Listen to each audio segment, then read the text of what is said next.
നമസ്കാരം, ഞാൻ മലയാളിയിലേക്ക് ഏവർക്കും ഹാർദമായി സ്വാഗതം. ഇന്ത്യയുടെ ചരിത്രത്തിലെ ഏറ്റവും തീഷ്ണമായ തെരഞ്ഞെടുപ്പിനുള്ള വേദിയാണ് ഉയർന്നിരിക്കുന്നത്. മിക്കവാറും രാഷ്ട്രീയ പാർട്ടികൾക്ക് ഇതൊരു ഡു ഓർ ഡൈ ബാറ്റിലാണ്. തെരഞ്ഞെടുപ്പിന്റെ പടിവാതിക്കൽ എത്തി നിൽക്കുമ്പോൾ വരുന്ന 100 ദിവസക്കാലം ഇന്ത്യയിൽ ഉയരാൻ പോകുന്ന വിഷയങ്ങളുടെ സ്വഭാവം എന്തായിരിക്കും? ഇതാണ് ഞാൻ മലയാളി പരിശോധിക്കുന്നത്.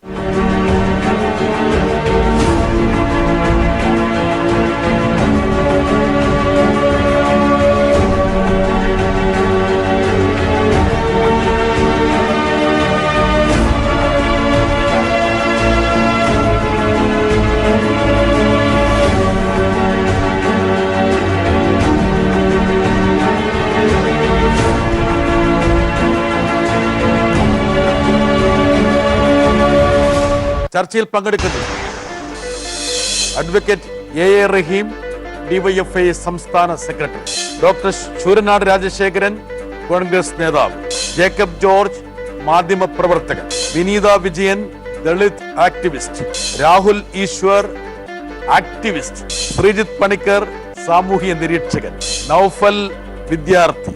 അതോടൊപ്പം ഡൽഹി സ്റ്റുഡിയോയിൽ BJPയെ പ്രതികരിച്ചുകൊണ്ട് ശ്രീ പി പുരുഷോത്തമൻ, മാധ്യമ പ്രവർത്തകൻ. സമൂഹത്തിന്റെ ഒരു പരിച്ഛേദമായി നിരവധി ആൾക്കാർ നമ്മോടൊപ്പം സ്റ്റുഡിയോയിലുണ്ട്. റഹീം, ഒരു ഡു ഓർ ഡൈ ബാറ്റിൽ അടുത്ത ലോകസഭ എങ്ങനെയായിരിക്കും?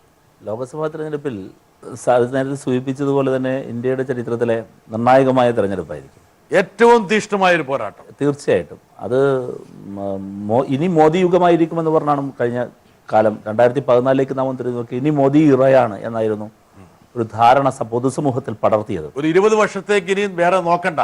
അപ്പൊ ഏതായാലും മോദി എന്ന ഫാക്ടർ അതിൽ നിന്ന് ഒരുപാട് പുറകെ പോയി. ഈ പറയുന്ന പൊതുബോധം അങ്ങ് ഇടിഞ്ഞു താഴ്ന്നു. ഇപ്പൊ അതില്ല കണ്ട് പോയി എന്നുള്ളത് തെരഞ്ഞെടുപ്പ് കളി. അല്ല, അതിലൊരു സെമി ഫൈനൽ ഉണ്ട്.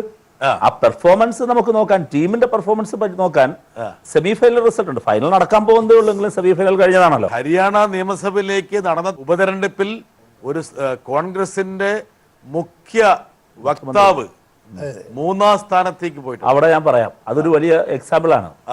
അത് ജനങ്ങൾക്ക് കോൺഗ്രസ് അല്ലാതെ ഒരു അതർ ഓപ്ഷൻ ഉള്ളിടത്ത് ജനങ്ങൾ അവർക്ക് പിറകിലാണ് നിരക്കുന്നത്. രാജ്യത്ത് ഉയർന്നു വന്ന ഈ കഴിഞ്ഞ 2 ദശാബ്ദക്കാലത്തിൻ്റെ ഇത്രയധികം പ്രക്ഷോഭങ്ങൾ, കർഷകർ, തൊഴിലാളികൾ, പൊതുമേഖലാ സ്ഥാപനങ്ങളിലെ ജീവനക്കാർ, ഇപ്പോൾ യുവാക്കളെ സംബന്ധിച്ച് പുതിയ കണക്കുകൾ തൊഴിൽ നഷ്ടവുമായി ബന്ധപ്പെട്ട് ഇന്നലെയും ഇന്നുമായി പുറത്തു വന്നിട്ടുണ്ട്. ഞാൻ പറഞ്ഞത് ഒരു സമരനിര ഉയർന്നു വന്നത് കഴിഞ്ഞ ഒരു 2 പതിറ്റാണ്ടിനിടയിലെ ഇത്രയധികം സമരങ്ങൾ രാജ്യം സാക്ഷ്യം വഹിച്ചിട്ടില്ല. അപ്പോൾ അതിൻ്റെ റിസൾട്ടാണ് യഥാർത്ഥത്തിൽ രാജസ്ഥാനിലും മധ്യപ്രദേശിലും ഇന്ത്യയിലെ ഈ കഴിഞ്ഞ 5 സംസ്ഥാനങ്ങളിലും കണ്ടത്. അല്ലാതെ എന്റെ സ്നേഹിതൻ ശൂരനാടന്റെ മികവല്ല. അല്ലല്ല, ഒരിക്കലും അല്ല എന്നതിന്റെ ഏറ്റവും വലിയ ഉദാഹരണമാണിത്. ഇനി ആ പോളിസി, ജനങ്ങളുടെ ഈ പറയുന്ന പ്രശ്നമുണ്ടല്ലോ, GST ആകട്ടെ, ഈ പറയുന്നതെല്ലാം, ഇതെല്ലാം തന്നെ ഇവർ തുടങ്ങി വെച്ച സാമ്പത്തിക നയത്തിന്റെ സ്വാഭാവിക തുടർച്ചകൾ. ശൂരനാട് ആവനാഴിയിലെ അവസാനത്തെ ആയുധവും എടുത്ത് ഉപയോഗിക്കുകയാണ്. തീർച്ചയായിട്ടും.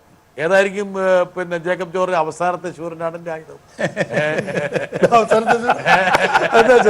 ശൂരനാടന്റെ അവസാനത്തെ കോൺഗ്രസിന്റെ കോൺഗ്രസ്. നന്നായി കേട്ടോ. ഞാന് എന്റെ യുവ സ്നേഹിതൻ DYFയുടെ ജനറൽ സെക്രട്ടറി ആയിട്ട് വന്ന ആളല്ലേ, പൂർണ്ണമായി യോജിക്കുന്ന ഒരു ഘടകമുണ്ട്. എന്ന് വെച്ചാൽ ഇന്ത്യൻ റിപ്പബ്ലിക്കിന്റെ അടിസ്ഥാന ശിലകൾ നിലനിൽക്കുമോ ഇല്ലയോ എന്നുള്ളൊരു ചോദ്യമാണ് ഈ തെരഞ്ഞെടുപ്പിലെ പ്രസക്തി. വലിയൊരു പ്രശ്നമാണ്. നമ്മൾ ചുമ്മാ രാഷ്ട്രീയ പ്രസംഗം നടത്തുന്ന പോലെ പറഞ്ഞിട്ട് പോകണ്ട. ആൾക്കൂട്ട കൊലപാതകം പാകിസ്ഥാനിൽ വേറെ നടന്നിട്ടുണ്ട്. പക്ഷേ ഇന്ത്യയിലതൊരു ഒരു വടക്കേന്ത്യൻ സംസ്ഥാനങ്ങളിലൊക്കെ അത് കൂടുതലായിട്ട് വന്നു തുടങ്ങിയിട്ടുണ്ട്. അത് ഇന്ത്യ ഭരിക്കുന്ന ഒരു രാഷ്ട്രീയ പ്രസ്ഥാനത്തിന്റെ പിന്തുണ അതിന്റെ പിന്നിലുണ്ട് എന്ന് വ്യക്തമായി. അതായത് ശൂരനാണ് പറയുന്നത് 2019 മോഡി BJP വീണ്ടും അധികാരത്തിൽ വന്നാൽ പിന്നെ ഈ കതർ ഉപ്പായിട്ടൊരു കാര്യമില്ല. നേരത്തെ അല്ല, പച്ചപരമാർത്ഥം അല്ല ഖദർ കുപ്പായത്തിന്റെ കാര്യമല്ല. അല്ല, ഞാൻ ഉദ്ദേശിക്കുന്നത് ഖദർ കുപ്പായം ഉണ്ടാക്കിയെടുത്ത അടിസ്ഥാന ശിലകളെ മുഴുവൻ തകർക്കും. ഒന്ന്, ഭരണഘടനാ സ്ഥാപനങ്ങളിൽ ഇനി വെക്കാനൊന്നും പുള്ളി കൈകത്താത്ത ഒന്നുമില്ല. അർദ്ധരാത്രിയിൽ നടത്തിയ നാടകങ്ങളാണ് ഏറിയ പങ്ക് നടന്നത്. നോട്ട് നിരോധനം മാത്രമല്ല, GST മാത്രമല്ല, അതൊക്കെ അർദ്ധരാത്രി. അതുപോലെ തന്നെ 2019 തെരഞ്ഞെടുപ്പിന് ശേഷം മോഡി വീണ്ടും അധികാരത്തിൽ വരികയാണെങ്കിൽ ശ്രീ ശൂരനാട് രാജശേഖരൻ ഇതുപോലുള്ളൊരു രാഷ്ട്രീയം താങ്കൾക്ക് എനിക്ക് ജോൺ ബ്രിട്ടാസിന് ഇങ്ങനെ നിൽക്കാൻ പറ്റത്തില്ല. എനിക്ക് നിൽക്കാൻ പറ്റില്ല. അകത്തായിരിക്കും സംസാരിക്കുന്നത്. ഞാൻ എന്റെ ഒരു വ്യക്തിപരമായ നമുക്ക് പിന്നെ ഈ രാഹുൽ ഈശ്വരെ പോലുള്ള കുറെ സ്നേഹിതന്മാരുള്ളതുകൊണ്ട് നമ്മൾ രക്ഷപ്പെടും. ഒരു പരിഹാരം മാത്രമേ ആ കാര്യത്തിലുള്ളൂ. മതനിരപേക്ഷ കക്ഷികളും ജനാധിപത്യ കക്ഷികളും എല്ലാം ഇതുപോലെ ഇപ്പൊ റഹീം പറഞ്ഞ പോലെ കോളും വെക്കാതെ അവരവരുടെ ശക്തി ഒന്ന് വിലയിരുത്തണം. അതായത് ശൂരനാടിന് മുകളിൽ തലോട് ഞാൻ ചേട്ടൻ കുത്തും കൂടെ കൊടുത്തു. അത് വേണ്ട, അത് വേണ്ട. നമുക്ക് തലോടിൽ മാത്രമേ നടത്താവുള്ളൂ. തലോടല്ല, അതല്ല, നമുക്ക് യാഥാർത്ഥ്യങ്ങൾ ഉൾക്കൊള്ളാൻ കഴിയണം. ഓക്കെ, നമുക്ക് ഒരാളുടെ സ്റ്റുഡിയോയിലുണ്ട്, പുരുഷോത്തമൻ. RSSന്റെ വലിയ നേതാവാണ്, ഡൽഹിയിൽ BJPയുടെ സംസ്ഥാന എക്സിക്യൂട്ടീവിന്റെ അംഗം കൂടിയാണ്. പുരുഷോത്തമ, ഇനി നിങ്ങൾ വീണ്ടും അധികാരത്തിൽ വന്നു കഴിഞ്ഞാൽ ഈ രാഷ്ട്രീയം ഒന്നും ഉണ്ടാവില്ല. ഇവിടെ ആർക്കും നിൽക്കാനും പറ്റില്ല, ഇരിക്കാനും പറ്റില്ല. അതുകൊണ്ട് നിങ്ങളെ എങ്ങനെയെങ്കിലും തുരത്തി വിടണം. അതാണ് ശ്രീ റഹീമും ശൂരനാടും പറഞ്ഞുകൊണ്ടിരിക്കുന്നത്. ബ്രിട്ടാസ് ഇവിടെ ആരെയും തുരത്താനോ അല്ലെങ്കിൽ ഇല്ലാതാക്കാനോ ഒന്നും BJP ഗവൺമെൻറ് താല്പര്യമില്ല, മോദിക്കും താല്പര്യമില്ല. ജനോപകാരപ്രദമായ ഒരു ഭരണം കാഴ്ചവെക്കുക എന്നതിലുപരി ആർക്കെതിരെയും അങ്ങനെ ഒരു കാര്യങ്ങൾ ചെയ്യാൻ എതിരായിട്ട് പ്രവർത്തിക്കാൻ വേണ്ടിയിട്ടുള്ളൊരു ഗവൺമെൻറ് അല്ല. തിരഞ്ഞെടുക്കപ്പെടുന്ന കാര്യത്തിൽ യാതൊരു സംശയമില്ല. ഒരു സംശയമില്ല. BJP ഗവൺമെന്റ് ഈ മോദി സർക്കാർ തന്നെ വരുമെന്നുള്ള കാര്യത്തിൽ യാതൊരു സംശയമില്ലെന്ന് ഞാൻ അടിവരയിട്ട് പറയാൻ ആഗ്രഹിക്കണം. സംശയമുള്ള എവിടെയാണ് പുരുഷോത്തമൻ? അത് BJP-ക്കാരൻ എന്നുള്ള നിലയിലല്ല, ഒരു മാധ്യമ പ്രവർത്തനം കൂടി ആയതുകൊണ്ട്. സംശയമുള്ള മേഖല എവിടെയാണ്? സംശയത്തിന് ലെവലേശം പോലും ഇടം കൊടുക്കാതെയാണ് ഞാൻ അസന്നിഗ്ധമായിട്ട് പറയുകയാണ്. സർക്കാർ, മോദി സർക്കാർ വീണ്ടും തിരിച്ചു വരികയാണ്. അതിൽ യാതൊരു സംശയമില്ല. തിരിച്ചു വന്നു കഴിഞ്ഞാൽ അവശേഷിക്കുന്ന എന്തെങ്കിലും സ്ഥാപനം അതുകൂടി ശരിപ്പെടുത്തുന്നതാണ് ശൂരനാട് പറഞ്ഞത്. തിരിച്ചു വന്നു കഴിഞ്ഞാൽ എല്ലാം അർദ്ധരാത്രിയിലും പുലർച്ചയൊക്കെ ആയിട്ട് ശരിപ്പെടുത്തി കളഞ്ഞു. അങ്ങനെ ഞാൻ ആദ്യം പറഞ്ഞല്ലോ, ആരെയും ശരിപ്പെടുത്താൻ. പിന്നെ കഴിഞ്ഞ 60 വർഷങ്ങളായിട്ട്, സ്വാതന്ത്ര്യലബ്ധിക്ക് ശേഷം 60 വർഷങ്ങളായി നാടിനെ കട്ടുമുടിച്ച് നശിപ്പിച്ച് ആ രീതിയിൽ മുന്നോട്ട് വന്ന ഒരു കോൺഗ്രസ് സർക്കാരിനെ തൂത്തെറിഞ്ഞു വാജ്പേയിയുടെ കാലത്ത്. പിന്നെയും ജനം 10 വർഷത്തിന് ഇത് കൊടുത്തു. ആ 10 വർഷവും തദൈവ അവർ അനുവദിച്ചു പോകുന്ന കാര്യങ്ങൾ തന്നെ വീണ്ടും അവർ തുടർന്നു. അതിൻ്റെ ബാക്കി മോദി സർക്കാർ വന്നു, ബാക്കി പത്രം. ഇനി ഒരു കാരണവശാലും ജനം കോൺഗ്രസിൻ്റെ ദുർഭരണത്തെ തിരിച്ചറിഞ്ഞ ജനം കോൺഗ്രസ് സർക്കാരിനെയോ മോദി സർക്കാർ അല്ലാതെ ഒരു സർക്കാരിന് ജനം വോട്ട് ചെയ്യുമെന്ന് എനിക്ക് യാതൊരു സംശയമില്ല. പുരുഷോത്തമന് ഒരിക്കലും സംശയം ഉണ്ടാകാൻ പാടില്ല. സംശയം ഉണ്ടായി കഴിഞ്ഞാൽ ആ കസേരയിൽ ഇരിക്കാൻ പറ്റില്ല. ജേക്കബ് ജോർജ്, അതായത് ആ ഒരു കോൺഫിഡൻസിലാണ് BJP മുമ്പോട്ട് പോകുന്നത്. അതെ, BJPക്ക് ഒരു കോൺഫിഡൻസ് വേണമല്ലോ, ഭരിക്കുന്ന കക്ഷിയല്ലേ. മാത്രമല്ല ബജറ്റിൽ ഒരുപാട് പ്രഖ്യാപനങ്ങൾ വന്നിട്ടുണ്ട്. പിന്നെ ഇൻകം ടാക്സ് സ്ലാബ് 5 ലക്ഷത്തിലേക്ക് ഉയർത്തിയിരിക്കുന്നു. കർഷകർക്ക് 6000 രൂപ 2 ഹെക്ടർ വരെയുള്ളവർക്ക് അവരുടെ അക്കൗണ്ടിൽ വരുന്നു. അങ്ങനെ പ്രളയം. ഈ കഴിഞ്ഞ ദിവസമേ ജനുവരി 30-ാം തീയതി നമ്മളൊക്കെ ഇന്ത്യ ഞെട്ടിയ ഒരു സംഭവം ഉണ്ടായി. ഈ രാഷ്ട്രപിതാവ് മഹാത്മാഗാന്ധിയുടെ ഫോട്ടോയിലോട്ട് നിറയൊഴിച്ചും കൊണ്ട് ഹിന്ദു മഹാസഭയുടെ പ്രസിഡന്റ് രക്തം വാർന്നൊഴുകുകയാണ് അതിൽ കൂടെ. അത് കണ്ടിട്ട് ആൾക്കാർ കൂടെ ഇരിക്കുന്നവർ ചിരിക്കുന്നു, പൊട്ടിച്ചിരിക്കുന്നു, ആഹ്ലാദം പ്രകടിപ്പിക്കുന്നു. അതിൻ്റെ വീഡിയോ കണ്ടിട്ട് പേടിപ്പിക്കുന്ന ദൃശ്യങ്ങളാണ്. അത് കണ്ടിട്ട് എഴുത്തുകാരി KR മീര ഫേസ്ബുക്കിൽ ഒരു പോസ്റ്റ് ഇട്ടു. അത് അതിലേക്കാട്ടിലും പേടിപ്പിക്കുന്നത്. KR മീര എഴുതിയിരിക്കുകയാണ്, ഇത് ഭയപ്പെടുത്തുന്ന ദൃശ്യങ്ങൾ, ഞാൻ ഭയപ്പെടുന്നു, ആരാ ഇവിടെ, ഇതൊന്നും പറയാനില്ലേ ആൾക്കാർ എന്നൊക്കെ ചോദിക്കുന്ന ഒരു ഫേസ്ബുക്ക് പോസ്റ്റ്. അപ്പോൾ ഭീകരമായ ഒരു അവസ്ഥ ഇന്ത്യയിൽ ജനിച്ചു കഴിഞ്ഞു. അപ്പം ഇതിനെതിരെ ഒരു വോട്ട് എന്നുള്ളതൊരു പ്രധാനപ്പെട്ട ഘടകം തന്നെയാണ്. ഇന്ത്യക്കാർ നോക്കിയിരിക്കുകയാണ് വോട്ട് ചെയ്യാൻ എന്നാണ് എൻ്റെ അഭിപ്രായം. ഞാനൊരു സാധാരണക്കാരൻ എന്ന നിലയ്ക്കുള്ള അഭിപ്രായം. സാധാരണക്കാരൻ നിഷ്പക്ഷം എന്ന് പറയാൻ പറ്റില്ല, എന്തൊരു പക്ഷം ഉണ്ട് ജേക്കബ് ജോർജ്. എന്താ കാരണം ഇവിടെ പറഞ്ഞത് മുഴുവൻ മോഡിക്കെതിരെയാണ് പറഞ്ഞത്. അതെ, മോഡിക്കെതിരെ പറയുന്നൊരു സാധാരണക്കാരൻ. രാഹുൽ എന്താണ് പെട്ടെന്ന് കൂട്ടിച്ചേർക്കാൻ? ജസ്റ്റിസ് KT തോമസ് സാർ എനിക്ക് സൂചിപ്പിച്ചതുപോലെ ഞാൻ RSകാരനല്ല, പക്ഷെ RSSും ഹിന്ദു മഹാസഭയും രണ്ടാണ്. ഹിന്ദു മഹാസഭ കുറച്ചുകൂടെ ഒരു എക്സ്ട്രീം റൈറ്റ് വിങ് നിൽക്കുന്ന ഓർഗനൈസേഷനാണ്. ഇത് കുറച്ചുകൂടെ ഉള്ളൂ. ഇനി രണ്ട് CPM-ഉം നക്സലുകളും വേറെയാണല്ലോ. രണ്ടുപേരും അടിസ്ഥാന കാരണം അറിയാം. ഈ RSSകാർ എങ്ങനെയാന്നുള്ള കാര്യം രാഹുലിന് കഴിഞ്ഞിടയ്ക്ക് കുറച്ച് മനസ്സിലായി. അല്ല, അതുകൊണ്ട് ഇപ്പൊ നമ്മുടെ ഈ പൊളിറ്റിക്കൽ സ്പെക്ട്രത്തെ ഓണസ്റ്റ് ആയിട്ട് കണ്ടാൽ ഇപ്പൊ CPM മാവോയിസ്റ്റുകളുടെയും നക്സലുകളുടെയും കോമൺ പല ഐഡിയോളജി ഉണ്ടെങ്കിലും അവരുടെ തീവ്ര നിലപാട് നിലപാടുകൾക്ക് CPM ഉത്തരവാദിയല്ല. അതേപോലെ മധ്യവലത് അല്ലെങ്കിൽ സെന്റർ റൈറ്റിൽ നിൽക്കുന്ന പാർട്ടികളൊന്നും ഹിന്ദു മഹാസഭയുടെയോ അഭിനവ് ഭാരതിന്റെയോ നിലപാടുകൾക്ക് ഒരു കാരണവശാലും ജസ്റ്റിഫിക്കേഷൻ ഇല്ല. മഹാത്മാഗാന്ധി അടക്കം എല്ലാവരുടെയും നമ്മുടെ രാഷ്ട്രപിതാവാണ്, എല്ലാവരും അംഗീകരിക്കുന്നത്. RSS പിന്നെ രാഹുലിന്റെ അഭിപ്രായ പ്രകാരം മിതമാണ്. അല്ല, RSS ഒക്കെ സെന്റർ റൈറ്റ് നിൽക്കുന്ന ഒരു ഓർഗനൈസേഷൻ തന്നെയാണ്. സെന്റർ റൈറ്റ് അല്ല, അതുകൊണ്ടായിരിക്കണമല്ലോ ജവഹർലാൽ നെഹ്റു എന്ന ലെഫ്റ്റ് ലിബറൽ പോലും ഒരേ റിപ്പബ്ലിക് ഡേ പരേഡിന് വിളിച്ചത്. അതുകൊണ്ടായിരിക്കണമല്ലോ കോൺഗ്രസ് പാർട്ടിയിലേക്ക് നിങ്ങൾ വരൂ, നിങ്ങൾ ഭരണത്തിൽ പങ്കുചേരുമെന്ന് സർദാർ പട്ടേൽ പറഞ്ഞത്. സർദാർ 48-ൽ ഗാന്ധിവധത്തിന് ശേഷം RSS നിരോധിച്ചിരുന്നു. അതിനുശേഷം അന്വേഷിച്ച ശേഷം അവർ കുറ്റക്കാരല്ലെന്ന് ഇങ്ങോട്ട് വിടുകയും ചെയ്തു. മാത്രമല്ല ഗുരുജി ഗോൾവാൾക്കർ അടക്കമുള്ളവർ പിന്നീട് മഹാത്മാഗാന്ധിയെ ശാഖകളുടെ പ്രാതസ്മരണത്തിന്റെ അല്ലെങ്കിൽ പ്രാർത്ഥനയുടെ ഭാഗമാക്കി ഒരുപാട് മോഡറേറ്റ് ചെയ്തു. അപ്പം ഒന്നോ രണ്ടോ തീവ്രവാദികളോ തീവ്ര സർക്കാരോ ഉള്ളതിൽ ബ്രാൻഡ് ചെയ്യുന്ന ശരിയല്ല. രാഹുൽ എന്താണ് RSS ചേരാത്തത്? ചേർക്കാത്തതുകൊണ്ടാണോ? അല്ല, ഞാൻ ഒരിക്കലും ശാഖയെ പോയിട്ടുള്ള വ്യക്തിയല്ല. പക്ഷേ അന്യായമായ ആരെയും കുറ്റം പറയരുത്. അദ്ദേഹം പറയുന്ന പോലെ സാധാരണക്കാരനാണ്, പക്ഷെ മോദിയെ ഇഷ്ടപ്പെടുന്ന ഒരു സാധാരണക്കാരനാണ്. ഒരുപക്ഷെ ഈ കഴിഞ്ഞ 4-4.5 വർഷക്കാലമാണ് ദളിത് ആക്ടിവിസ്റ്റിന്റെ വളരെ പ്രധാനപ്പെട്ട ഒരു പ്രതലം രാജ്യം കണ്ടത്. വലിയൊരു ആക്ടിവിസ്റ്റുമാണ് നമ്മൾ കാണുന്നത്. എങ്ങനെ കാണുന്നു? ഇവിടെ റഹീമും ശൂരനാടും ഒക്കെ പറഞ്ഞത് നല്ല ശക്തമായ ഭാഷയിലാണ്. അതിന്റെ മൃദുവായ ഒരു രൂപമാണ് ജേക്കബ് ജോർജ് കൊടുത്തത്. പക്ഷെ അപ്പുറത്ത് ഒരുപക്ഷെ രാഹുലും പുരുഷോത്തമനൊക്കെ വേറെ ലെവലിലെടുക്കും. എങ്ങനെയാണ് വിനീത കാണുന്നത്? തീർച്ചയായിട്ടും ബ്രിട്ടാസ് പറഞ്ഞ പോലെ ഇന്ത്യയില് ദലിതരുടെ ജീവിതം ഇത്രത്തോളം നരകപൂർണമായിട്ടുള്ള മറ്റൊരു കാലഘട്ടം ഇന്ത്യൻ ചരിത്രത്തിലും ഉണ്ടായിട്ടില്ല. മാറി മാറി വന്ന എല്ലാ ഭരണകൂടങ്ങളുടെയും കാലത്ത് ദലിത് വിരുദ്ധമായിട്ടുള്ള മുസ്ലിം വിരുദ്ധമായിട്ടുള്ള ഒരുപാട് അതിക്രമങ്ങളും വിഷയങ്ങളും ഉണ്ടായിട്ടുണ്ട്. പക്ഷേ അതിനെല്ലാം ഗവൺമെന്റ് സ്പോൺസേഡ് ആയിട്ടുള്ള പ്രോഗ്രാമുകളാക്കി മാറ്റിയത് ഈ തരത്തിലുള്ള BJP ഭരണകാലത്താണ് ഉണ്ടായിട്ടുള്ളത്. ഇതാണ് മാറി മാറി വന്ന മുൻ ഭരണകൂടങ്ങളും BJP സർക്കാരും തമ്മിലുള്ള ഇപ്പോഴത്തെ വ്യത്യാസം. തുടക്കത്തിൽ നമുക്കറിയാം സബ്കാ വികാസ് ഒക്കെ പറഞ്ഞു വരികയും വികാസ് പുരുഷൻ എന്നൊക്കെ പറഞ്ഞു വരികയും ചെയ്ത മോദി തൻ്റെ കീഴാള സ്വത്വം സ്ഥാപിക്കാനും അതിന്റെ ലേബൽ ചായക്കടയും ഒക്കെ പറഞ്ഞുകൊണ്ടായിരുന്നു പറഞ്ഞുകൊണ്ടായിരുന്നു. അപ്പോ അതുകൊണ്ട് തന്നെ വലിയ തരത്തിലുള്ള പബ്ലിക് റിലേഷൻ പ്രചരണങ്ങളൊക്കെ നടന്നതിന്റെ ഭാഗമായിട്ട് കൂടിയാണ് ഒരു 38% ദലിതരുടെ പിന്തുണ BJP സർക്കാരിന്റെ അധികാരത്തിൽ എത്തിക്കാനായിട്ടുള്ള ഇടയാക്കിയത്. എന്നാൽ അതിനെല്ലാം പ്രതീക്ഷകളെല്ലാം തകിടം മറിച്ചുകൊണ്ട് ഈ തരത്തിൽ 2019 ഇലക്ഷനിൽ ഈ ദലിതർക്ക് ജീവിതം സാധ്യമാകണമെങ്കിൽ അതിജീവനം സാധ്യമാകണമെങ്കിൽ BJP സർക്കാരിനെ അധികാരത്തിൽ എത്തിക്കാതിരിക്കുക തന്നെയുള്ളൂ പോംവഴി. വിജയൻ ഇവിടെ കാണുന്ന ദളിതാണോ ഇപ്പം ഉത്തരേന്ത്യയിലുള്ള ദളിതര്? തീർച്ചയായിട്ടും. കാരണം വെച്ചാല് പലപ്പോഴും ഈ പറഞ്ഞ ഇൻവെർട്ടർ കോമ ഞാൻ അവതാരക എന്ന നിലയിൽ പക്ഷം പിടിക്കാൻ പാടില്ല. ഒരു പോളറൈസേഷനിൽ വിധേയമാകുന്നതിൽ ദളിതെന്നോ പിന്നോക്ക വിഭാഗമെന്നോ പലപ്പോഴും ഒരു വ്യത്യാസം കാണാറില്ലായിരുന്നു. തീർച്ചയായിട്ടും ഉണ്ട് ബ്രിട്ടാസ്. കാരണം ഏറ്റവും അടിച്ചമർത്തപ്പെടുന്നത് ദലിതരും മുസ്ലിങ്ങളും ആയതുകൊണ്ട് തന്നെയാണ് അവരുടെ ഒരു സഖ്യം. UP-യിലെ കാര്യം പറഞ്ഞല്ലോ, UP-യിലടക്കം വരുന്നത് നമ്മൾ കാണുന്നുണ്ട്. UP-യിലേക്ക് വന്നിട്ടില്ല. ഞാൻ പൊതുവെ പറഞ്ഞപ്പോൾ BJP-ക്ക് കിട്ടിയ വോട്ടുകളുടെ ഒരു അനാട്ടമി നടത്തുകയാണെങ്കിൽ അതിൽ ദളിത് വോട്ടുകൾ കൊണ്ട് നല്ല രീതിയിൽ അത് പരിപൂർണമായി ഡ്രിഫ്റ്റ് ചെയ്ത് പോയെന്നാണോ വിനീത പറയുന്നത്? തീർച്ചയായിട്ടും അങ്ങനെ തന്നെയാണ്. ശ്രീജിത്ത് സാമൂഹ്യ നിരീക്ഷകരാണ്, പക്ഷെ പക്ഷമുണ്ട്. എന്ത് പറയണു? മോഡി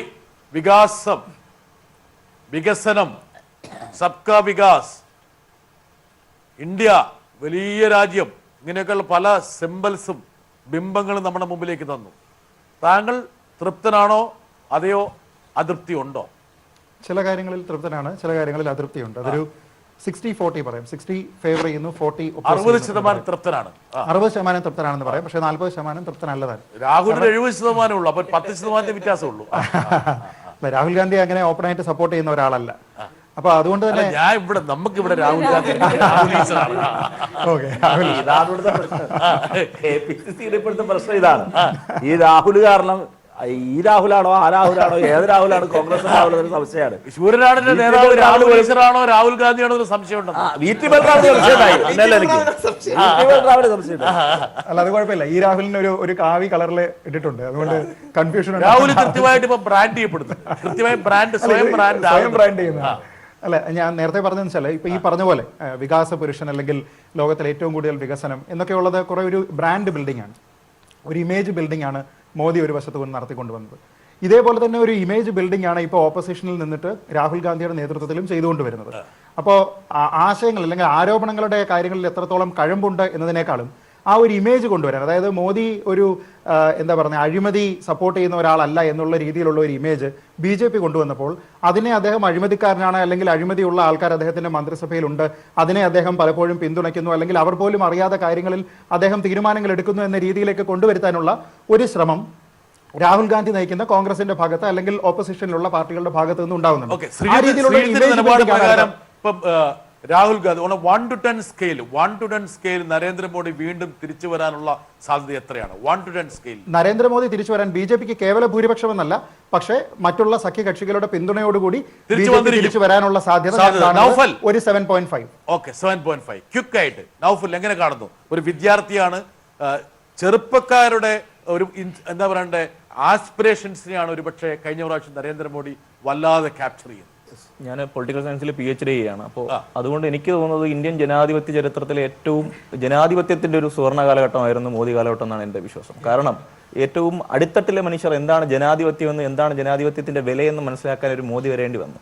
കാരണം ഭരണകൂടം മേളിൽ നിന്ന് ജനാധിപത്യ വിരുദ്ധ പ്രവർത്തനങ്ങൾ നടക്കുമ്പോൾ കീഴ്ത്തട്ടിലെ മനുഷ്യർ, തൊഴിലാളികൾ, യുവാക്കൾ, അയറണിയായിരുന്നു വലിയ വിരുദ്ധയുക്തിയാണ്, വലിയ വിപരീത്യം എന്നൊക്കെ പറയാവുന്ന ഒരു സാധനമാണ്. കാരണം മുകൾ തട്ടിൽ നിന്ന് ജനാധിപത്യ വിരുദ്ധ പ്രവർത്തനം നടക്കുമ്പോൾ തൊഴിലാളികളും കർഷകരും ഒരുപക്ഷെ ജനാധിപത്യ പ്രക്രിയയുടെ മൂല്യം മനസ്സിലാക്കാൻ മോഡി സഹായിച്ചു. അതാണ് ഏറ്റവും പ്രധാനപ്പെട്ട കാര്യമായിട്ട് എനിക്ക് മനസ്സിലാവുന്നത്. അപ്പോൾ 2014 തെരഞ്ഞെടുപ്പ് വിജയിച്ചു കഴിഞ്ഞാൽ മോദി പറഞ്ഞൊരു പ്രധാന സ്റ്റേറ്റ്മെന്റ് ഉണ്ട്, ഇന്ത്യ വിജയിച്ചു എന്നാണ് പറഞ്ഞത്. ഞാൻ ഇന്ത്യ തന്നെയാണെന്നൊരു എല്ലാ കാര്യത്തിലും ഒരു ഏകവചനം ഉള്ളതുപോലെ ഞാൻ ഇന്ത്യ തന്നെയായി മാറുന്ന ഒരു അനുഭവം മോദിയുടെ എല്ലാ വർത്തമാനത്തിലും ഉണ്ടായിരുന്നു. അപ്പോൾ മോദി പറഞ്ഞൊരു കാര്യം ഇന്ത്യ വിജയിച്ചു എന്നാണ്. പക്ഷെ ഇന്ത്യ വിജയിച്ചു എന്ന് മോദി പറയുമ്പോൾ ഇന്ത്യക്കാരെ വിജയിച്ചില്ല എന്നുള്ളതാണ് ഈ 5 കൊല്ലം നമ്മളെ പഠിപ്പിക്കുന്ന ഏറ്റവും പ്രധാനപ്പെട്ട കാര്യം. റഹീം നേരത്തെ ഉദ്ധരിച്ചൊരു എന്താ പറയേണ്ട ഒരു സ്റ്റാറ്റിസ്റ്റിക്സ് ഉണ്ട്, അത് വളരെ പ്രധാനപ്പെട്ട സ്റ്റാറ്റിസ്റ്റിക്സ്. എനിക്ക് തോന്നുന്നു 45 വർഷക്കാലത്തെ ഏറ്റവും വലിയ തൊഴിലില്ലായ്മ 6+ വന്നിരിക്കുന്നത് ഈ കഴിഞ്ഞ വർഷം. യൂത്തിന് വേണ്ടി കയറുന്നു എന്നാ പറഞ്ഞത്. മാത്രമല്ല അതിനെ വീണ്ടും നമ്മൾ അതിനെ ഒന്നും കൂടി ഡിസെക്ട് ചെയ്യുകയാണെങ്കിൽ നഗരപ്രദേശങ്ങളിൽ അത് ഒരു 4% എന്നുള്ള 17% വരിക. നീതി ആയോഗിന്റെ സിഇഒയുടെ ഒരു പ്രസ്താവനയുണ്ട്, ഇത് കരട് രേഖയാണ്, ഇത് അപ്രൂവ് ചെയ്തിട്ടില്ല, വെട്ടി ചെയ്തിട്ടല്ല.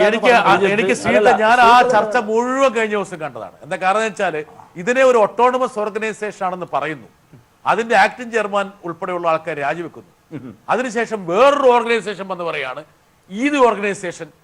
ഒരു കാര്യം ചോദിക്കട്ടെ, അസമത്വത്തിന് കണക്ക് വന്നല്ലോ, എത്രയോ കാലമായി ഈ പറയുന്ന ഡേറ്റ പുറത്തുവിടുന്നില്ല എന്നുകൊണ്ട് വായി ഒരു എല്ലാ നിങ്ങൾ ഗൂഗിൾ സെർച്ച് ചെയ്യുമ്പോൾ ഒരു നിശ്ചിത സമയം കഴിഞ്ഞതിന് ശേഷം ഈ കണക്കേ പുറത്തുവിടുന്നില്ല. കണക്ക് വേണ്ടേ? അല്ല, അതിന് നമ്മുടെ നാട്ടില് രേഖകളുടെ ഡീക്ലാസിഫിക്കേഷൻ എന്നതിന് ഒരു പോളിസി തന്നെ അങ്ങനെയല്ല, അതൊന്നുമല്ല. അങ്ങനെ നിസ്സാരവൽക്കരിക്കരുത്, ഇതിന്റെ പ്രശ്നമാണ്. അല്ല പ്ലീസ്, അല്ലല്ല, താങ്കൾ പറയുമ്പോൾ നിസ്സാരവൽക്കരിക്കുകയാണ്. സാറ് പറയുന്നതിന്റെ അപകടം, സാർ പറയുന്നത്, സാറിപ്പോഴുള്ള സ്റ്റേറ്റ്മെന്റ് പറഞ്ഞ സ്റ്റാറ്റിസ്റ്റിക്സ് തൊഴിലില്ലായ്മയുടെ കണക്കാണ്, അൺഎംപ്ലോയ്മെന്റ് കണക്കാരും പറയുന്നില്ല. 2 കരാർവൽക്കരണത്തിന്റെ പ്രശ്നം ആരും പറയുന്നില്ല. ഇപ്പൊ തൊഴിലുണ്ടോ എന്ന് ചോദിച്ചാൽ തൊഴിലുണ്ട് കുറെ പേർക്ക്, ഈ കണക്കിൽ പെടുന്നവരാണ് അവരിതിൽ നിന്ന് എക്സ്ക്ലൂഡ് ചെയ്യപ്പെട്ടു. പക്ഷെ അവരുടെ തൊഴിൽ സ്ഥിരമല്ല, അത് അൺഎംപ്ലോയ്മെന്റുമാണ്. അതുമല്ല പ്രശ്നം. ഇപ്പൊ നമ്മുടെ ഒരു സാധാരണ ഒരു കുടുംബത്തിന്റെ ഒരു വരുമാനം അനുസരിച്ച് നമുക്ക് ജീവിച്ചു പോകാം. ഒരു അസുഖം വന്നാൽ, ഒരു കുടുംബനാഥന് ഒരു അസുഖം വന്നാൽ, വീട്ടിലൊരു ക്യാൻസർ രോഗം ഉണ്ടായാൽ ആ കുടുംബം തകരുകയാണ്. ഇൻഷുറൻസ്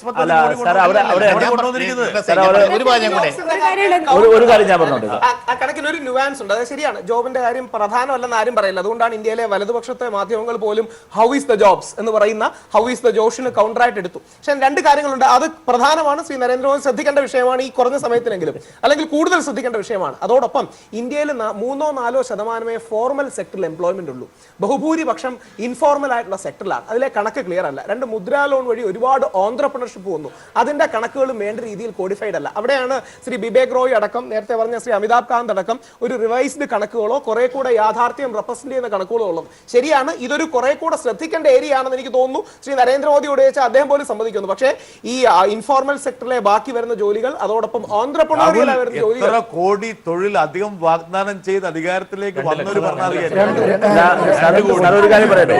2x5 10 മോദി പറഞ്ഞ കണക്കാണെങ്കിൽ മോദിയുടെ വാഗ്ദാനം ശരിയായിരുന്നുവെങ്കിൽ 10 കോടി പേർക്ക് ഇപ്പോൾ തൊഴിൽ കിട്ടണം. ഉള്ള ജോലിക്കാരെ തന്നെയാണ് ആ പട്ടികയിലേക്ക് ഉൾപ്പെടുത്തിയിരിക്കുന്നത്. എല്ലാമല്ല.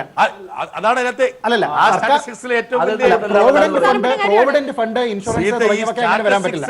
പരിപൂർണമായിട്ട് നമ്മൾ ഒരു നമ്മുടേതായ കോമൺ സെൻസ് ഇല്ലാതെ പരിശോധിച്ചാലോ അല്ല ശ്രീ ബ്രിട്ടാസ്, ഇതിനകത്ത് ഒരു പ്രശ്നം, നമ്മൾ കണക്കുകളെ നമ്മൾ അവിശ്വസിക്കുകയാണെങ്കിൽ നമ്മൾ കണക്കുകൾ പോലും ഇല്ലാത്ത കാര്യത്തിനെ പറ്റിയാണ് അത് താങ്കളാണ് അവിശ്വസിച്ചതല്ല, താങ്കളാണ് അവിശ്വസിച്ചില്ല. ഞാൻ പറഞ്ഞത് പറഞ്ഞ പ്രശ്നം അറിയാമോ? നമ്മുടെ മുമ്പിലുള്ള ഒരു കൃത്യമായ റിയാലിറ്റി, ആ റിയാലിറ്റിയാണ് ഒരു അല്ലല്ല വ്യാപകമായി ഒരു അലക്ഷ്യമായി പറയുന്ന ഒരു നുണ കൊണ്ട് തള്ളുന്നത്. ഞാൻ ഒരൊറ്റ കാര്യം ചോദിക്കട്ടെ, വേറെ കണക്കൊന്നും വേണ്ട. താങ്കളൊരു പൊതുപരിപാടി ഇന്ന് വൈകുന്നേരം ഒരു വ്യക്തിപരമായ ഫംഗ്ഷൻ പോട്ടെ, ഞാൻ പോട്ടെ, ആരും പോട്ടെ, ബിടെക് കഴിഞ്ഞിട്ട് ബാക്കിയെല്ലാം വിടാം, ബിടെക് കഴിഞ്ഞിട്ട് ജോലിയിൽ നടക്കുന്ന ഒരു 5 പേരെ കാണാൻ പറ്റും. പിന്നെന്താ അതങ്ങനെ വരുന്നു? അതങ്ങനെ വരുന്നു. താങ്കൾ തങ്ങളുടെ ശ്രീ റഹീമിനോട് ഒരു ചോദ്യമുണ്ട്. ഇന്ത്യയുടെ മൊത്തത്തിലുള്ള ഇൻഡെക്സിനേക്കാൾ അതിന്റെ ഓൾമോസ്റ്റ് ഇരട്ടിയാണ് കേരളത്തിൽ. അപ്പൊ കേരളത്തിലുള്ള സർക്കാരിന് സർക്കാരല്ലത്, അല്ലല്ല, തൊഴിലവസരങ്ങൾ എല്ലാം കേന്ദ്ര സർക്കാർ സംസ്ഥാനത്തിൽ അങ്ങനെയല്ല. ശ്രീ പറയരുത്, ശ്രീ പ്ലീസ് വെയിറ്റ് ചെയ്യൂ. കേരളത്തിൽ അഭ്യസ്ത വിദ്യരുടെ എണ്ണം കൂടുതലാണ്. താങ്കൾ മനസ്സിലാക്കൂ. അതായത് താങ്കൾ ഈ പറയുന്ന കേരളത്തിന്റെ ഈ വിദ്യാഭ്യാസം എന്ന് പറയുന്ന ഒരു മോഡലാണ്. 2.5 ലക്ഷം പേരാണ് അധികമായി സർക്കാർ പള്ളിക്കൂടത്തിലേക്ക് പോകുന്നത്. നമ്മുടെ ഒരു മോഡൽ ഞാൻ സൂചിപ്പിച്ചേ ഉള്ളൂ. അപ്പോൾ അതിൻ്റെതായ ഒരു വ്യത്യാസമുണ്ടാകും. അത് വിവിധ സംസ്ഥാനങ്ങളിൽ വ്യത്യസ്ത കാരണങ്ങളാൽ വിദ്യാഭ്യാസത്തിന്റെ റേറ്റിംഗ് വ്യത്യാസം ഉണ്ടാകും. പക്ഷേ മൊത്തത്തിൽ എടുക്കുമ്പോൾ രാജ്യത്ത് പ്രൈവറ്റൈസേഷന് ശേഷം ഇത് ഞാൻ ഒരു കാര്യം പറയാം, ഇത് മോദിയുടെ കഴിഞ്ഞ 4 വർഷത്തെ റിസൾട്ട് ആണെന്ന് ഞാൻ പറയില്ല. കേരളത്തിൽ നിന്ന് ഒരു പക്ഷേ ഒരു 50,000 കോടി രൂപ ഒരു വർഷം അന്യ സംസ്ഥാനങ്ങളിലേക്ക് അന്യസംസ്ഥാന തൊഴിലാളികളുടേതായി ഒഴുകുന്നുണ്ട്. 50,000 crore. ശരിക്കും പറഞ്ഞാൽ ഗൾഫിൽ നിന്ന് 1 ലക്ഷം കോടി വരുന്നുണ്ട്, അതിന് നേരെ പകുതി ഇവിടുന്ന് പോകുന്നുണ്ട്. യഥാർത്ഥത്തിൽ ശ്രീജിത്തെ ഈ 50,000 കോടി രൂപ മലയാളിക്ക് കിട്ടും. അതായത് ഇവിടെയുള്ള അന്യസംസ്ഥാന തൊഴിലാളികളുടെ ജോലി ശ്രീജിത്തും ഞാനൊക്കെ ചെയ്യാൻ തീരുമാനിച്ചാൽ ഇവിടെ ഈ പറഞ്ഞ ഒരു തൊഴിലില്ലായ്മയുടെ പ്രശ്നമില്ല. അപ്പോൾ ഇത് രണ്ടും തമ്മിലൊരു ഡിസ്റ്റിങ്ഷൻ ഉണ്ട്. പക്ഷെ എന്താ സംഭവിച്ചിരിക്കുന്നത്? യഥാർത്ഥത്തിൽ ഞാൻ എൻ്റെ കണ്ണുകൊണ്ട് കണ്ടൊരു കാര്യമാണ്, ഒരുപക്ഷെ താങ്കളും യോജിച്ചേക്കാം. ഈ നോട്ട് നിരോധനവും GSTക്ക് ശേഷവും ഉത്തരേന്ത്യയിലൊക്കെയുള്ള ചെറുപട്ടണങ്ങളിലെ ലക്ഷക്കണക്കിന് SME small and medium entrepreneurs wind up ചെയ്തു, തുടച്ചു നീക്കപ്പെട്ടു. ഗുജറാത്തിൽ പോലും അത് മറച്ചു വെക്കാൻ പറ്റും. പക്ഷേ ലോങ് ടേമിൽ ഒന്ന് ഡിജിറ്റലൈസേഷൻ ഓഫ് എക്കോണമി, അതായത് കൂടുതൽ കാര്യങ്ങൾ എക്കണോമിക് ഇൻക്ലൂഷന്റെ കാര്യങ്ങൾ, അതിന്റെ പോസിറ്റീവ്സും കാണാതിരുന്നൂടാ. രാഹുൽ, തകർന്നടിഞ്ഞ മേഖലകളിൽ നിന്ന് പൂർണ്ണമായി ജനങ്ങളുടെ വാങ്ങൽ ശേഷി നഷ്ടപ്പെട്ടിട്ട് എവിടെയാണ് പിന്നെ നിങ്ങൾ രാഹുൽ ഒരു പ്രശ്നം പറയുന്ന ഒറ്റ പ്രയോഗത്തിൽ രാഹുൽ ഒതുക്കി കളഞ്ഞ ഒരു കാര്യത്തെ ഞാൻ എടുത്ത് സൂചിപ്പിക്കാൻ ആഗ്രഹിക്കുകയാണ്. കാരണം ഇന്ത്യയിലെ തൊഴിൽ മേഖലയിൽ മൊത്തം ശതമാനത്തിൽ വെറും 1% താഴെയാണ് ഇന്ത്യയിലെ 26% വരുന്ന ദളിത് ആദിവാസി ബഹുജൻ ജനങ്ങളുടെ ഒരു പ്രാതിനിധ്യം. 1% താഴെ. ആ 1% താഴെയുള്ള ആളുകൾ ഇതാ നിങ്ങളുടെ അവസരങ്ങളെല്ലാം കവർന്നെടുക്കുന്നതെന്ന് പറഞ്ഞ് സംവരണ വിരുദ്ധ പ്രക്ഷോഭത്തിലേക്ക് ഈ ജനതയെ സവർണ വിഭാഗത്തെ ഇളക്കി വിടുന്നതും ഇതേ സംഘപരിവാറാണ് എന്നുകൂടി ആലോചിക്കണം. ഇതേവരെ സംവരണം ലഭിച്ചുകൊണ്ടിരിക്കുന്ന വിഭാഗങ്ങളുടെ 1% സംവരണം പോലും എടുത്തു മാറ്റിയില്ല. ആ വിഷയത്തിന് പറയാം. സംവരണം നിങ്ങൾ പറയുന്നു, സ്വകാര്യവൽക്കരിക്കപ്പെടുന്ന മേഖലയിൽ എന്ത് സംവരണം? കരാർവൽക്കരിക്കപ്പെട്ടാൽ എന്ത് സംവരണം? ഇവിടുത്തെ പ്രശ്നം അതല്ല. അത് വേറെ. രാഹുൽ വളരെ തന്ത്രപൂർവ്വം ഈ വിഷയത്തെ ഡൈവേർട്ട് ചെയ്യാണ്. മുന്നോക്ക സംവരണത്തെ കുറിച്ചാണ്. അല്ലല്ല, പ്ലീസ്, അത് ഡൈവേർട്ട് ചെയ്യാണ്. ഞാൻ ഈ വിഷയത്തിൽ തന്നെ പറയാനുണ്ട്. ഈ രാജ്യത്തെ ഞാൻ പറഞ്ഞല്ലോ, കഴിഞ്ഞ 2 പതിറ്റാണ്ട് കാലത്തിനിടയിലെ റിസൾട്ടാണ്, ബാലൻസ് ഷീറ്റാണ് ഇപ്പോൾ നമ്മൾ ഈ പറയുന്ന തൊഴിൽ നഷ്ടത്തിന്റെ കണക്ക്. ഓക്കെ, തിരിച്ചു വരാം. എനിക്ക് തോന്നുന്നു കോൺഗ്രസിന്റെ ഏറ്റവും ദയനീയമായ പെർഫോമൻസിന് ശേഷം കോൺഗ്രസ്സുകാർക്ക് അല്പം ആവേശവും എന്താ പറയുക അല്പം പ്രതീക്ഷയും ഒക്കെ നൽകുന്ന ഒരു സാമൂഹ്യ രാഷ്ട്രീയ സാഹചര്യം സംജാതമായിട്ടുണ്ട്. ഇപ്പം രാഹുൽ ഗാന്ധിയെ ബഹുമാനത്തോടെ നോക്കാൻ ഒരു വിഭാഗം ആൾക്കാരെ പ്രേരിപ്പിക്കുന്നുണ്ട്. ഈ രാഹുൽ ഈശ്വറിനൊക്കെ രാഹുൽ ഗാന്ധിയോട് പരമപുച്ഛമായിരുന്നു. അതെ, പരമപുച്ഛമായിരുന്നു. പേരൊന്നായിട്ട് പോലും എങ്ങനെ ഇത്ര പുച്ഛിക്കുന്ന ഞാൻ പേടിക്കുന്നു.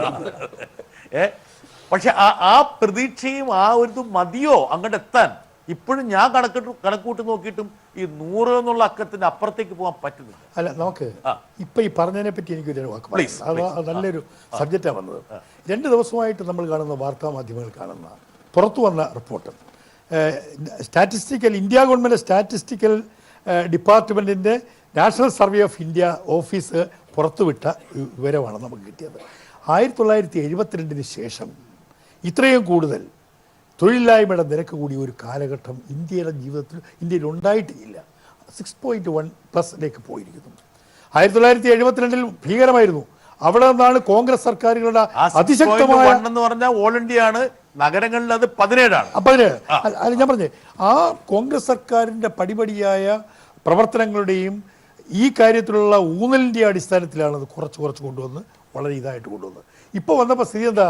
ഇപ്പോൾ വർഷം 2 കോടി രൂപ 2 കോടി പേർക്ക് ഞങ്ങൾ തൊഴിൽ വാഗ്ദാനം ചെയ്തു നെഞ്ചത്തടിച്ച് വന്ന നരേന്ദ്രമോദിക്ക് ഇതിനെപ്പറ്റി എന്ത് പറയാൻ പറ്റും? അപ്പോൾ ഈ ഭൗതിക സാധ്യത ഉണ്ടാക്കി തന്നത് തന്നെ ഈ ഗവൺമെൻറ്റും അതിൻ്റെ പ്രധാനമന്ത്രിയും തന്നെയാണ്.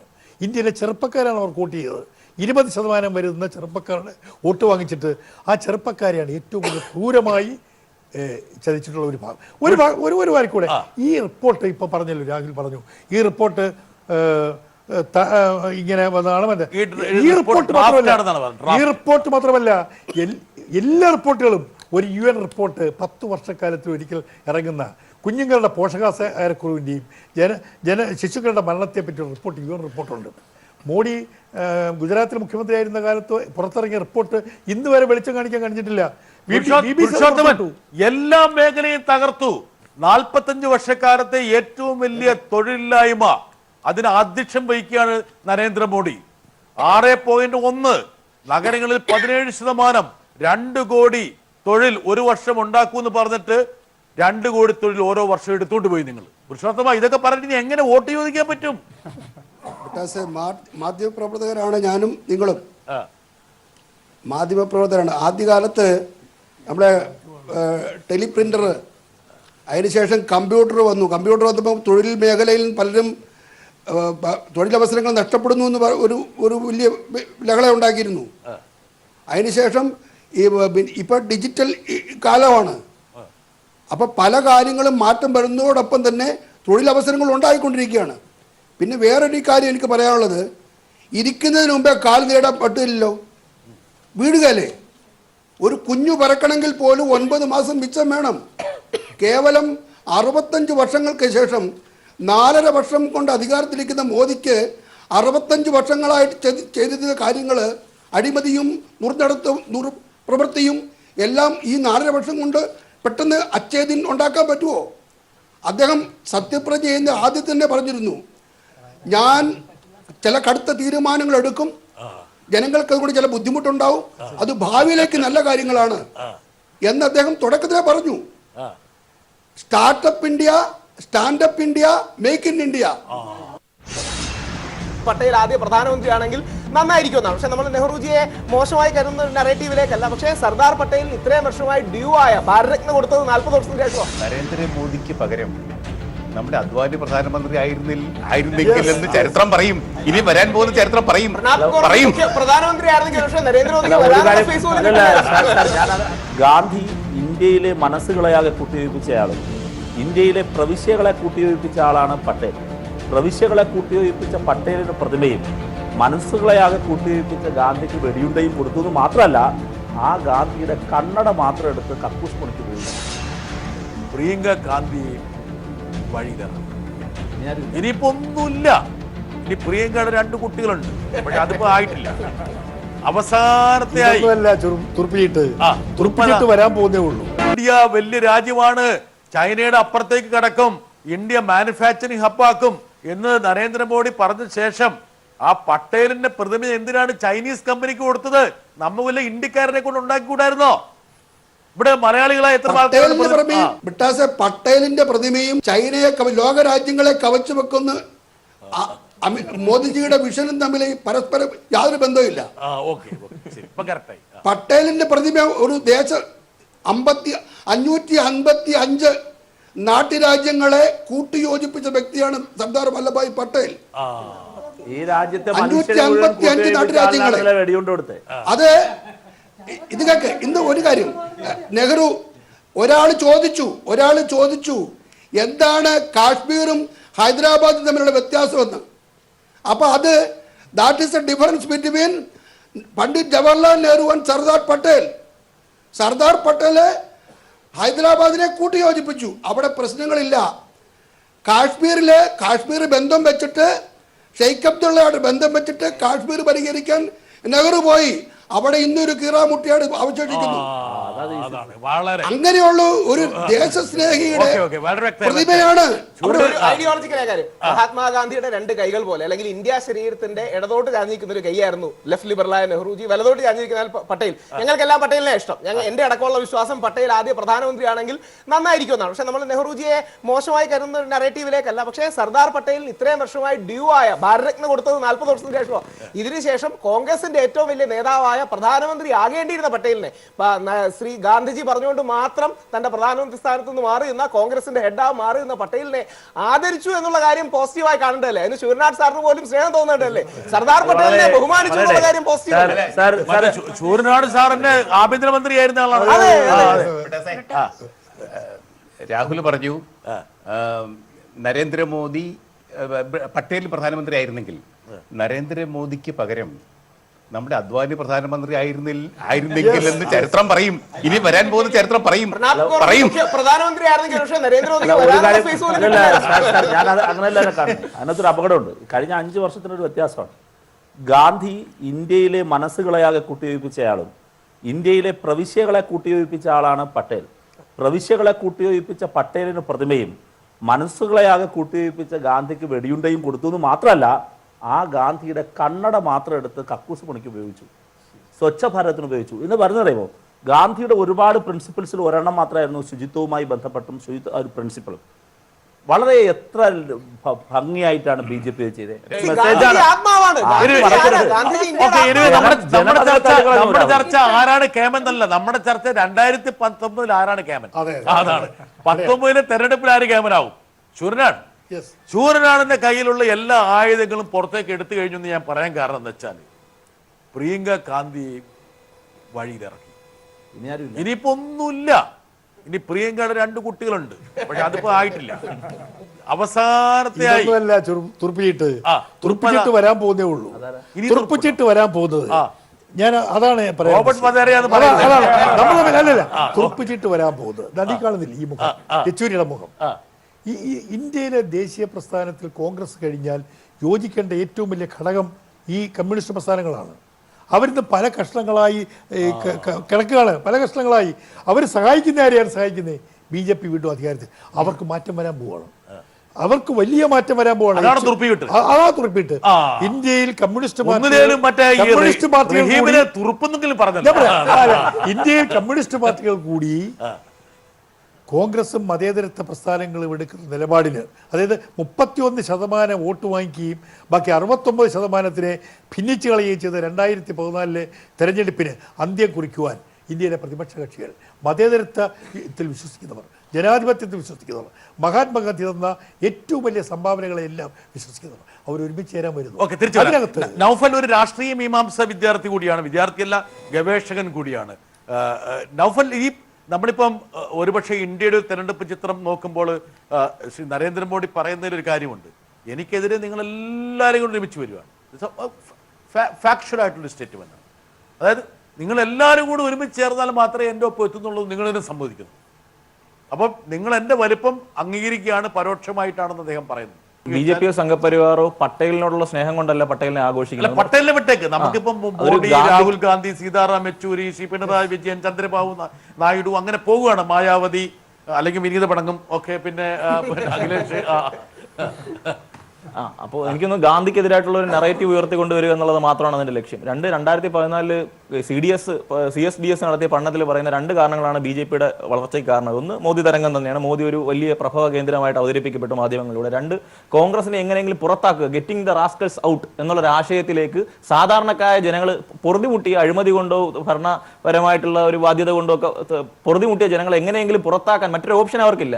ഒന്നെങ്കിൽ ജയില് അല്ലെങ്കിൽ മരുഭൂമി എന്നൊരു അവസ്ഥയിലായി സാധാരണക്കാർ. അപ്പോൾ സ്വാഭാവികമായിട്ടും അവർക്ക് മറ്റൊരു ഓപ്ഷൻ ഇല്ലാത്തൊരവസ്ഥയിലാണ് മോദി വരുന്നത്. പക്ഷേ ഇപ്പൊ താങ്കൾക്ക് മരുപ്പച്ചയായി മാറിയോ മരുഭൂമി? ഒരിക്കലും ഇല്ല. അപ്പോ എനിക്ക് തോന്നുന്നു ജനാധിപത്യത്തെ പൂർണ്ണമായിട്ട് കശാപ്പ് ചെയ്യുക വഴി അഴിമതി ഇല്ലായിരുന്നു എന്നുള്ളതായിരുന്നു മോദി കുറിച്ച് ആകെ ഉണ്ടായിരുന്ന ഏറ്റവും പ്രധാനപ്പെട്ട ഒരു ആഘോഷിക്കാൻ മാത്രം മൂല്യമുള്ള ഒരേ ഒരു സംഗതി. അഴിമതിയില്ല. പക്ഷെ റാഫേൽ വിവാദം വരുന്നതോടുകൂടി, അതിന്റെ രേഖകൾ പുറത്തു വരുന്നതോടുകൂടി ആകെയുള്ള ആ പ്രതിച്ഛായ ഇല്ലാതാക്കുന്നുണ്ട്.